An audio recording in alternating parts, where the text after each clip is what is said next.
A paz do Senhor, meus amados irmãos. É com muito prazer que nesse dia venho ministrar essa aula da escola dominical a convite da missionária e nossa pastora Grácia, aqui da DEVIP de Araruama, juntamente com os demais professores, a irmã Luciene e o diácono Adailton, irmãos que já vêm ministrando com muita sabedoria as escolas dominical da nossa congregação. E no dia de hoje nós estaremos ministrando a lição 2 da revista Jesus, revista jovem do trimestre passado, que fala sobre a humanidade de Jesus Cristo e a sua deidade. Esse tema é um tema muito importante para a teologia cristã, pois fala sobre a cristologia, que estuda os aspectos humanos e divinos do nosso Senhor Jesus Cristo. E hoje nós estaremos trazendo os ensinamentos que estão aqui nesta revista, tendo uma base muito boa de aprendizado para a nossa escola dominical. Temos aqui, o texto áureo, que é o texto do dia, que diz assim: porque nele, Jesus Cristo, habita corporalmente toda a plenitude da divindade. Ou seja, em Jesus, o Filho do Homem, estava toda a plenitude do Filho de Deus. Isso aqui está escrito em Colossenses 12:9. A síntese diz assim: pensar sobre a natureza de Jesus Cristo significa refletir sobre a própria essência da fé cristã, pois cristianismo sem compreensão plena do Salvador é pura religiosidade, vazia e despótica. Ou seja, nós, os evangélicos, somos conhecidos como cristãos, ou seja, pequenos cristos. Então, se nós somos conhecidos como cristãos, o mínimo que nós devemos saber é sobre a pessoa do nosso Senhor e Salvador Jesus Cristo. Pois é na pessoa do Senhor Jesus Cristo que está a base da nossa fé. Amém? Então vamos aqui para o texto bíblico. O texto bíblico que temos aqui como texto áureo está em Colossenses 1:13-20, que diz: Ele nos tirou da potestade das trevas. Ele, Jesus Cristo, ao qual está dizendo aqui, e nos transportou para o reino do Filho do seu amor. Eu falei que era Jesus Cristo, na verdade ele aqui é Deus Pai. Nos tirou das potestades das trevas, nos transportou para o reino do Filho do seu amor, em quem temos a redenção pelo seu sangue, a saber, a remissão dos pecados, o qual é a imagem do Deus invisível, o primogênito de toda a criação. Ou seja, quando ele diz aqui que ele é a imagem do Deus invisível, é que Deus Pai, ele não pode ser visto por nós humanos, mas ele se manifesta através do Filho. o primogênito de toda a criação. Quando ele diz aqui o primogênito, a gente já vai comentando aqui alguns aspectos que já são aspectos que falam da pessoa de Jesus e aspectos muito importantes para que a gente possa compreender. Por exemplo, primogênito. Quando ele fala aqui sobre essa palavra primogênito, não significa que ele foi o primeiro filho de Deus, mas que ele tem a primazia de todas as coisas. Esse é o significado da palavra. Porque Jesus, ele não foi criado. Ele criou todas as coisas, né? Por meio dele foram criadas todas as coisas. Esse é um ensino cristão que nós temos. Porque nele foram criadas todas as coisas que há nos céus e na terra, visíveis e invisíveis, sejam tronos, sejam dominações, sejam principados, sejam potestades, tudo foi criado por ele e para ele. Ou seja, o Deus Pai é criador, o Deus Filho também é criador. Nesse texto aqui revela isso. Então, ele é o Logos, é o Verbo, é o haja de Deus.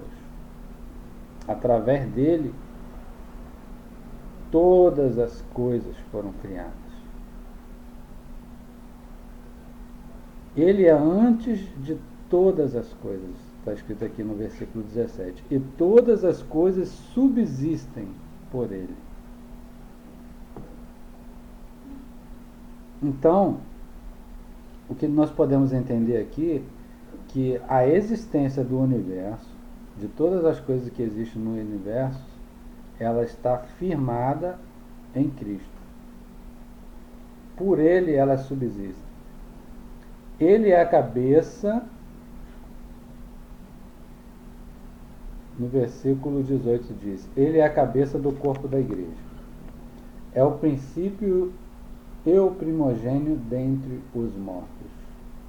Ou seja, quando ele fala aqui que ele é o princípio, o primogênito dentre os mortos, quer dizer que ele foi o primeiro a ressuscitar. Houve outras ressurreições humanas? Houve, mas essas pessoas que ressuscitaram morreram após alguns anos. Sendo que Jesus Cristo, ele ressuscitou e permanece vivo à direita do Pai. Irá voltar para buscar a sua igreja. E diz aqui no versículo 19, porque foi do agrado do Pai que toda a plenitude nele habitasse, e que, havendo por ele feito paz pelo sangue da sua cruz, por meio dele reconciliasse consigo mesmo todas as coisas, tanto as que estão na terra como as que estão nos céus.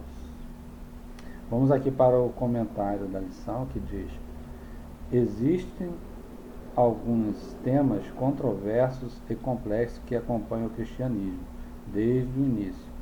A indissociável conexão entre a humanidade e a divindade de Jesus Cristo é uma dessas questões. Na verdade, se bem notarmos, a aceitação dessas condições humano-divina do Salvador já é um pressuposto de partida para a compreensão de todo o Novo Testamento. Ou seja, no próprio meio do cristianismo, através dos séculos, as doutrinas que foram firmadas, alguns teólogos, estudiosos, eles se perderam em alguns ensinos acerca de muitas coisas, inclusive sobre o ensino sobre a cristologia, que é os aspectos divinos e humanos do Senhor Jesus. Por exemplo, nós conhecemos ainda hoje, né, nesse meio em que estuda a palavra de Deus, religiões como, por exemplo, Testemunho de Jeová, eles acreditam que Jesus era um anjo, um anjo acima dos outros anjos. Então, é uma teologia errada, errônea, e que compromete o estudo bíblico e pode comprometer até mesmo a salvação, porque dependendo da maneira que você aprende e você crê em quem é Jesus Cristo, isso pode trazer a salvação e também pode levar à perdição. Porque se você não crê que Jesus Cristo é o Filho de Deus e é o próprio Deus, fica difícil da pessoa obter a salvação. O próprio judeu, eles estudaram e os rabinos judeus, muitos deles eram escribas, eles estudavam no profundo a palavra, né? Eles, desde criança, eles eram ensinados a estudar a palavra. Porém, eles tiveram um entendimento totalmente errado a respeito do Filho. Porque quando Jesus se manifestou como Filho do Homem, eles não conseguiram entender a manifestação do Filho de Deus como homem. Então, a gente vê Jesus no Novo Testamento, ele andando, pregando, ensinando e sendo perseguido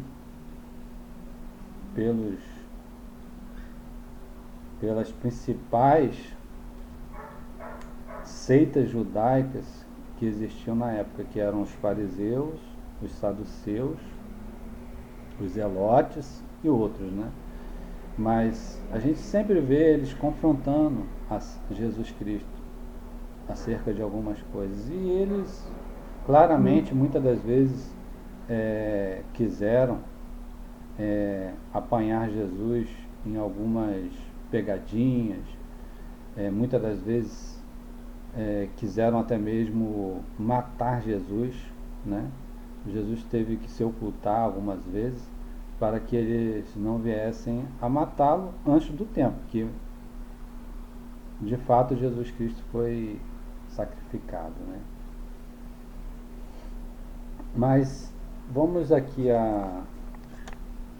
aos tópicos da lição. O número 1 diz assim: muito mais que um super-homem, um humano de verdade. Necessidade de superação da dicotomia homem-deus em Jesus de Nazaré. Para iniciarmos de modo mais preciso nossa reflexão sobre os aspectos da natureza do Salvador, sua condição humana, é urgente que esclareçamos de início que, se desejarmos afirmar a palavra ao falar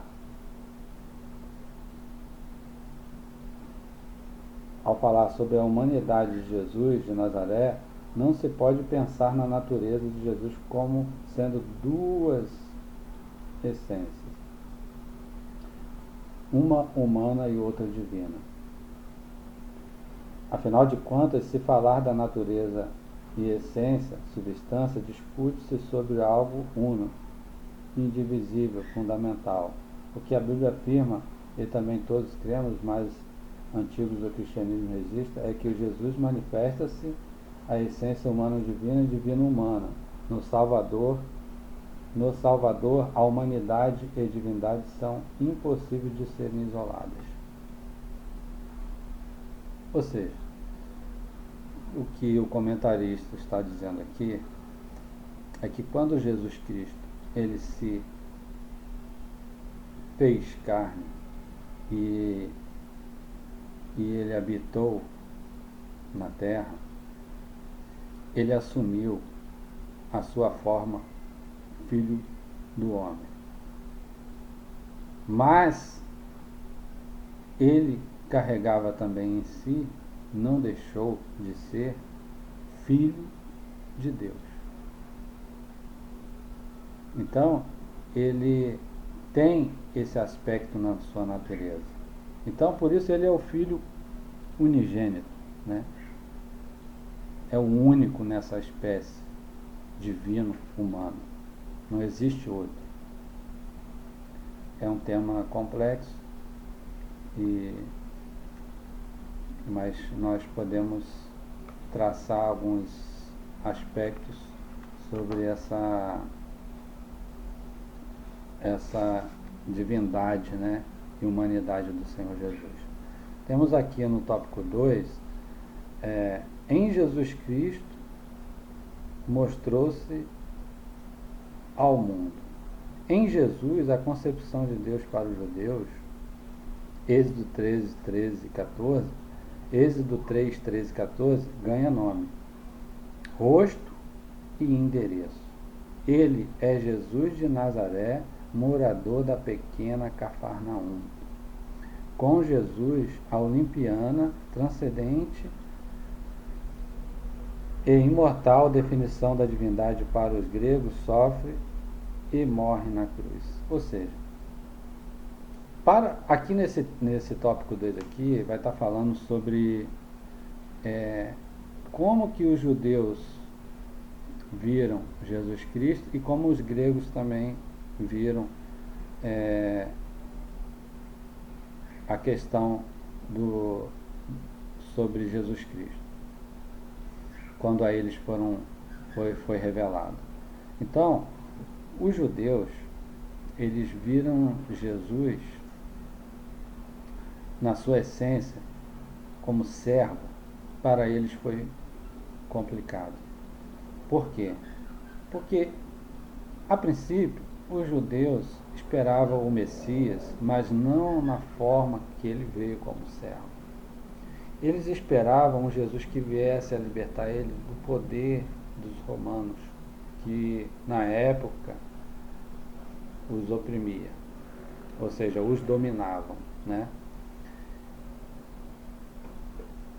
Aliás, os judeus, depois que os judeus, eles, como hebreus ainda, né, deixaram a terra do Egito, por causa da desobediência deles a Deus, eles muitas das vezes foi introduzido em outras nações como escravos e foram oprimidos, né, por esses povos. Então eles sempre esperaram um Messias que o viessem a libertar. Mas só que esse Messias, que a palavra de Deus revelava, né, no Antigo Testamento através dos profetas, esse Messias não era que a Bíblia revelava, não era de fato esse Messias que eles estavam esperando. Por quê? Jesus, ele veio para salvar a humanidade do seu pecado, para salvar a humanidade da sua condenação eterna, né? Foi para isso que o Filho de Deus veio ao mundo. Veio para nos libertar da condenação eterna. Só que eles esperavam a libertação política. Aí que se deu, de fato, uma grande controvérsia, né? E aqueles judeus, e até mesmo os judeus de hoje, os judeus ortodoxos, eles ainda esperam o Messias, né? De fato, eles reconhecem que existiu o Jesus histórico, muitos deles reconhecem, porém, porque até mesmo o judeu Flávio Joséfo, né, escreveu um livro e registra nesse livro a existência de Jesus, né, que realmente ele existiu. Porém, eles não creem que Jesus é o Messias. Agora, hoje também nós temos outras religiões que estudam Jesus, mas também não creem nele como Salvador, né?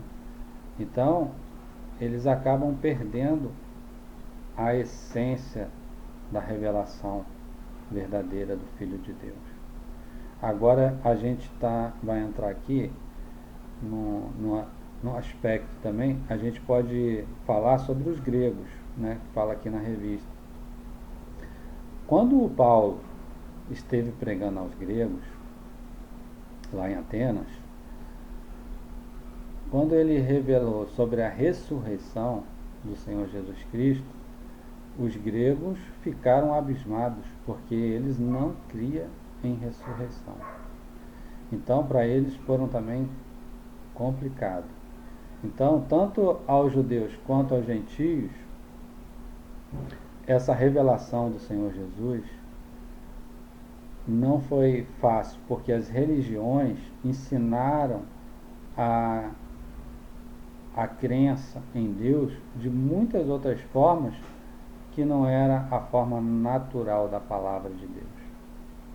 Então ficou difícil de entender a verdadeira natureza do Filho de Deus. Aqui no tópico 3 diz a experiência humana de Jesus. A questão da existência de um Jesus histórico é um fato incontestante. Não há dúvida alguma de que no século I existiu, na colônia romana da Judéia, um líder, um movimento espiritual que começou como uma pequena seita derivada do judaísmo. Ou seja, eles não negam que Jesus existiu. A maioria dos filósofos, todos sabem que Jesus existiu. Porém, a crença nele como o Filho de Deus que é complicado para eles. Aqui mais embaixo diz assim: essas experiências humanas em que Jesus não foram simplesmente imuladas ou fingidas, mas vivenciadas em sua plenitude, Romanos 14:15, Colossenses 14:15, Gálatas 4:4, fome, sede, cansaço são experiências que poderiam ser simuladas. Contudo, esses dois fatos, nascimento e morte, os quais são historicamente atestáveis, inclusive por fontes externas, a própria literatura cristã, não poderiam ser imitados. Ou seja, nascimento e a morte do Senhor Jesus Cristo, todos creem, podem crer, né? Porém,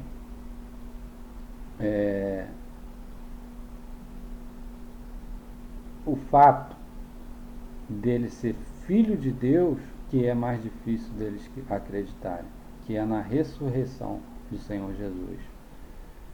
Tanto é que os judeus não criam na ressurreição de Jesus. E um cristianismo, né, nós cremos, sem ressurreição não subsiste. Mas Jesus, nós temos a certeza, na revelação da palavra de Deus, que Jesus de fato ressuscitou, né? E nós temos não só essa certeza pela palavra, mas também nós temos a certeza pela presença dele em nossas vidas, né? De fato, pelo aquilo que é testemunhado pelo Espírito Santo em nossas vidas, né? Na transformação das nossas vidas, na cura que ele traz à nossa alma, na cura que ele traz na nossa mente e na viva esperança, né, da ressurreição eterna. Então, vamos aqui ao tópico 2, que diz: Cristo Jesus, nosso Deus. o Deus que está conosco. Como pode demonstrar que Jesus é Deus? Bem, através das Escrituras existem várias maneiras, mas de modo especial por meio de dois aspectos: sua consciente aceitação de adoração e sua autoridade para perdoar pecados. A Bíblia narra vários episódios onde pessoas e até mesmo seres espirituais adoraram Jesus. Este nunca os repreendeu. Ou seja, esses aspectos aqui demonstram, né, que quando Jesus recebe adoração, porque nenhum outro homem poderia receber adoração, mas Jesus recebia porque ele era de fato o Filho de Deus. Então ele recebia, até mesmo de seres espirituais. A gente vê que não só homens, né, adoraram Jesus, mas pessoas que chegaram perto de Jesus e estavam endemoniadas. Aqueles espíritos reconheciam que Jesus era o Filho de Deus e se prostravam diante dele. Assim como há de acontecer, né, a palavra de Deus revela que todo o joelho se dobrará diante dele. Então aqueles que não se dobrarem agora, reconhecendo ele como Filho de Deus, um dia terão que dobrar obrigatoriamente, porque nele está todo o poder e toda a autoridade, né?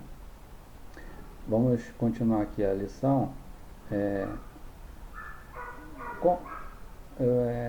Diz assim: conforme o princípio divino registrado no Decálogo, só Deus é digno de adoração, né? Em Êxodo 21:6 diz isso. Os seres criados por Deus, que estão a serviço dos homens, os anjos, não têm o direito de serem adorados. Antes, sempre que alguém oferece a adoração, eles rejeitam. Quer dizer, lá em Apocalipse 22:9 mostra isso, né? Porque João, diante da revelação de um anjo a ele ficou tão maravilhado que ele se prostrou diante do anjo, mas o anjo falou: não adore a mim, mas adore a Deus, porque eu também sou o seu conservo. Ou seja, o anjo não pode receber adoração, mas Jesus pode. Então aí, nesse aspecto aqui, já quebra todos aqueles ensinamentos dos testemunhos de Jeová que fala que Jesus não é Deus, que Jesus é um anjo. Aqui já cai por terra, né? E olha que esse texto aqui tem também na Bíblia deles. Então, fica difícil, né?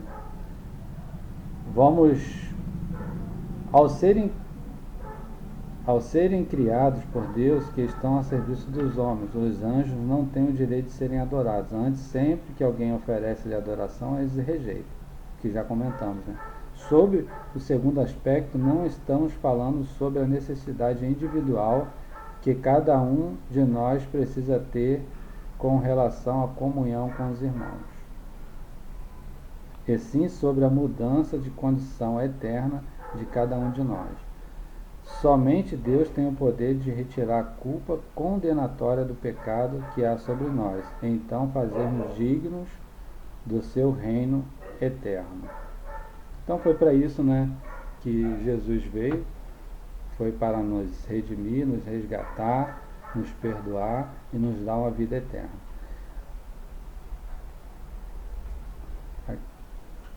2. Ele é como Deus é. Em Cristo nós temos a oportunidade de conhecer e entender exatamente como Deus é. Na maioria dos casos as pessoas tendem a perder tempo desejando saber trivialidade como Deus, de modo especial com relação à sua descrição física, qual o seu tamanho, cor dos olhos, aspectos, rosto, etc. Existe inclusive um curioso caso desse tipo de comportamento na Bíblia.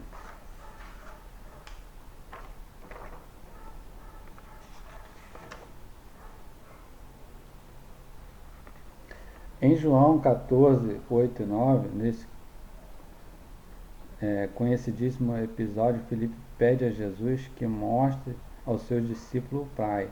E prontamente o Salvador declara ao seu discípulo que quem olha para ele contempla o Pai, vê Deus. A divindade está revelada em Cristo, por simples motivo, ele é Deus. Jesus mostra como Deus ama, porque ele é Deus amando-nos, revela a misericórdia de Deus, pois ele é Deus misericordioso.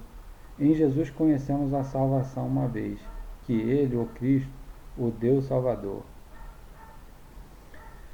Em Cristo Jesus, Deus pode ser visto, abraçado e alegremente amado, amado. Todo distanciamento foi quebrado. Deus ainda anda com os homens e revela a sua glória, não através de raios e trovões, e sim sobre sorrisos e abraços. Então, assim como os discípulos, os apóstolos, né, eles tiveram aquela oportunidade de andar com Jesus e conhecer Ele, o Filho de Deus, nós, a sua igreja, teremos esse prazer também de um dia fazermos, né, a mesma coisa. Porque é promessa dele de um dia voltar, né, nas nuvens e arrebatar a sua igreja.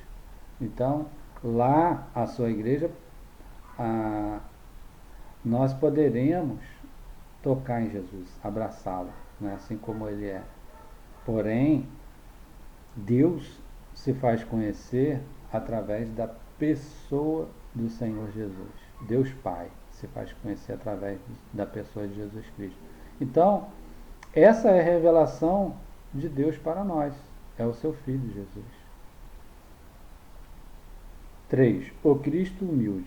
Talvez uma das percepções mais difundidas sobre Deus entre a maior parte das pessoas é que jamais seríamos capazes de compreendê-lo por ele ser um ser elevado e sublime que de tão superior a nós, todo e qualquer conhecimento ou contato com o Altíssimo seria impossível. O Cristo não é assim. Em Jesus, Deus magnífico faz questão de se revelar de modo simples e acessível até para a mais ingênua criança. Né? Aqui traz aquele aspecto das crianças que se achegaram até Jesus e os discípulos estavam dificultando, né? Achando que as crianças estavam atrapalhando o mestre, e ele diz: deixai vir a mim as criancinhas, porque dos tais é o reino dos céus. Então até mesmo as crianças, né, eles têm esse acesso ao Senhor Jesus. Aqui diz, Cristo é o Messias que através do seu sacrifício incomparável concedeu-nos salvação. Então, o Messias, ele foi revelado, né, através dos tempos, e ele era esperado, né, pelos judeus. Mas quando Jesus veio como Messias, os seus, que eram judeus, não receberam, né? Mas a todos aqueles que creram e receberam, Jesus recebeu essas pessoas como filho de Deus. Então, Jesus veio para os seus, que eram os judeus, mas eles não receberam, né, afirma a palavra. Mas todos aqueles que crêem nele não perecerá, mas terá a vida eterna, né? Então esse é o segredo da salvação. Vamos aqui ao tópico 3, que diz: um Cristo que conhece as nossas dores. Da teoria à prática. O conhecimento que Jesus tem sobre aquilo que enfrentamos não diz respeito apenas à sua consciência, mas também à sua encarnação, isto é, tipo de compreensão que o Salvador tem sobre as nossas dores, não apenas algo em tese superficial, presumível, mas real, vivencial e histórico. Isaías 53:4. Ele sofreu como um de nós, para nos amar. Sua generosa decisão não foi um improviso divino, e sim parte do soberano projeto que envolvia ao mesmo tempo o sacrifício dele e a nossa salvação. Ele assumiu uma vida simples para possibilitar-nos abundância. Está lá em 2 Coríntios 8:9. E as muitas dores e conflitos que ele foi submetido garante a paz e a alegria que temos acesso. Ou seja, lá em Isaías 53, né, fala que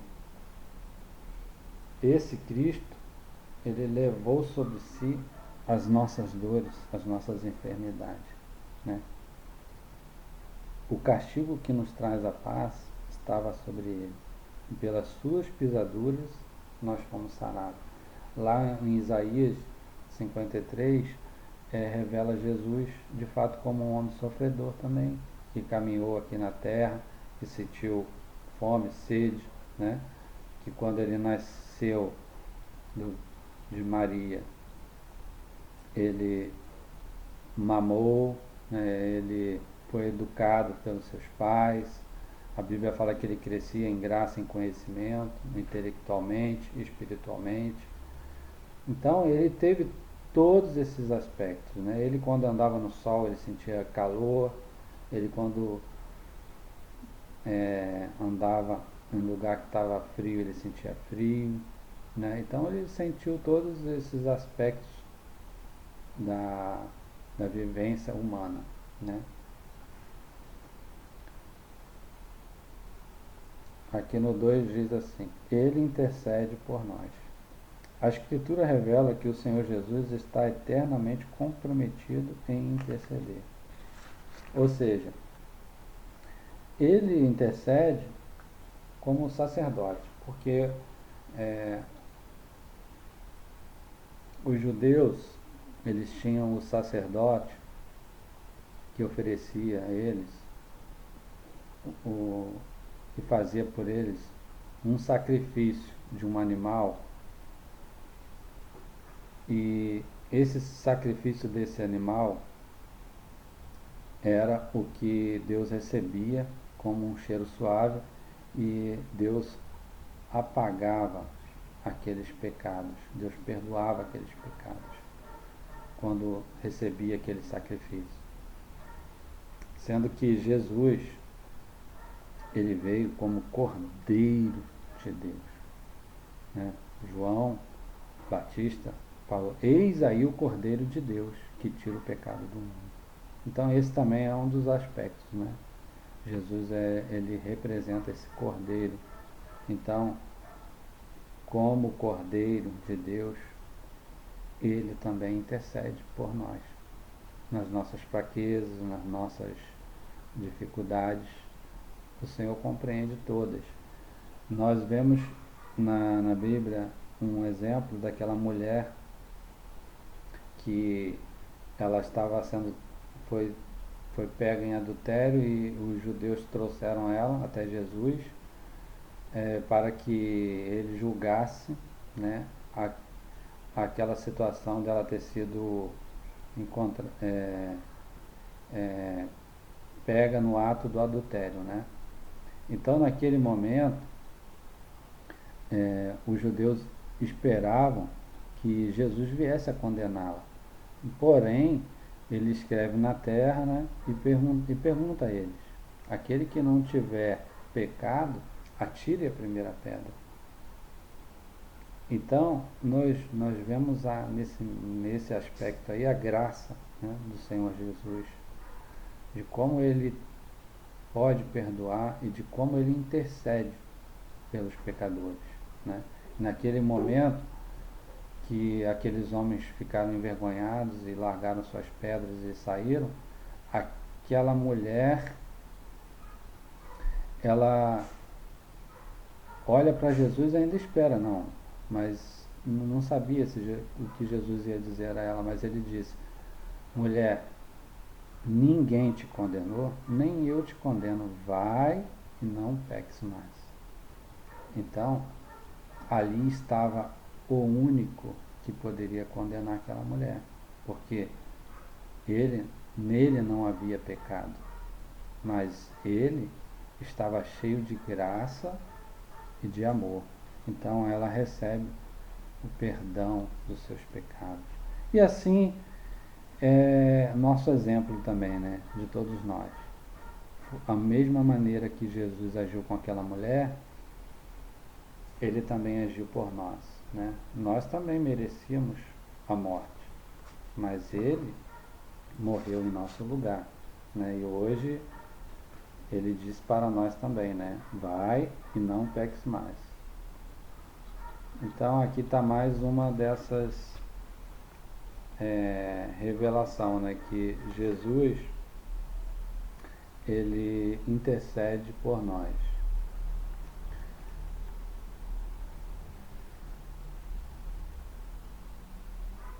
Então, amados, nós estamos aqui no tópico 3, né? No subitem 2, estamos caminhando já para o final dessa lição. Vamos aqui para o subitem 3, que diz assim: ele está atento a nossas dores. Jesus leva a sério nossas dores e sofrimentos. Mateus 9,36. Pois assim como as multidões daquela época nós continuávamos carentes de graça e misericórdia divina. Diferente de muitas pessoas à nossa volta, o Salvador sabe de nossas limitações, respeita nossos sentimentos e está comprometido com a tarefa de nos ajudar a construir um mundo melhor. 1 Coríntios 10, 13. A insensibilidade da sociedade à nossa volta é algo assustador. O Filho de Deus, no entanto, fez e continuará fazendo tudo para identificar-se conosco nos momentos adversos. Miqueias 7 e 8. Então, amados, nós conhecemos aqui alguns aspectos, né, da vida de Jesus, tanto como o Filho de Deus como o Filho do Homem, e tiramos algumas dúvidas. Sei que não como é um tema muito profundo, não é uma lição, né, de 30, 40 minutos que nós iremos exaurir todas as nossas dúvidas, mas fica aí, né, algumas dicas, alguns ensinamentos, e que nós possamos nos aprofundar, né, nesse estudo sobre Jesus Cristo, e termos, né, nesse estudo um conhecimento mais profundo daquilo que verdadeiramente Jesus tem se revelado. Eu também gostaria de deixar aqui, né, para os irmãos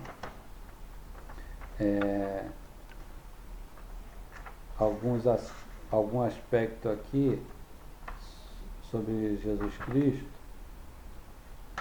quando nós podemos saber que esses aspectos da divindade de Jesus Cristo, revelado na sua palavra, são aspectos de eternidade e da sua humanidade também.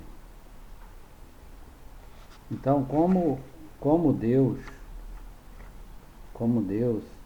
ele é Criador, ele é Senhor, ele é magnífico, onisciente, onipotente, onipresente, né? Então, ele sabe todas as coisas. E como homem, né, ele pôde sentir o que nós sentimos e passar o que nós passamos. E aí ele conhece-nos no mais profundo de todo o conhecimento que Deus poderia ter sobre a nossa essência.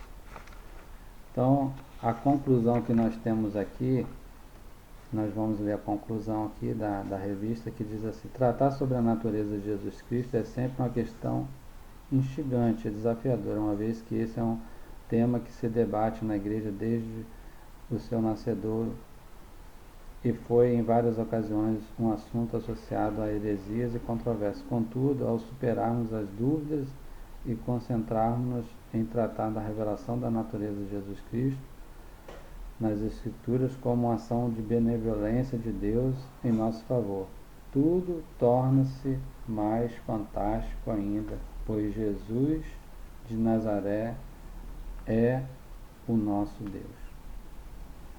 E ademais, irmãos, fica aí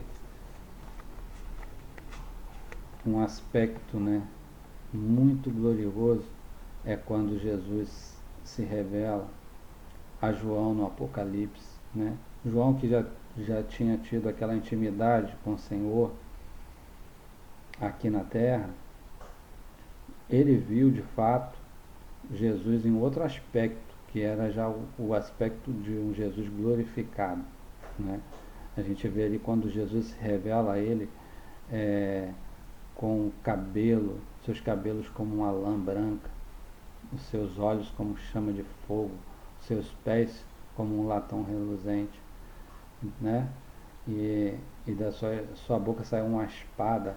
Então ali Jesus ele estava se revelando no seu poder e glória, Mas não deixa também de ser o Filho do Homem, Porque a Bíblia fala que ele, quando ele vier nas nuvens, ele vai vir como o Filho do Homem. Então, a palavra de Deus ela é muito profunda nesse aspecto, que nós possamos continuar estudando, e nos aprofundando nesse tema, que é muito pertinente a todos nós que somos cristãos. Amém?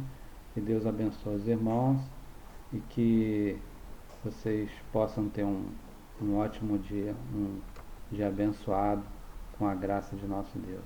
Amém.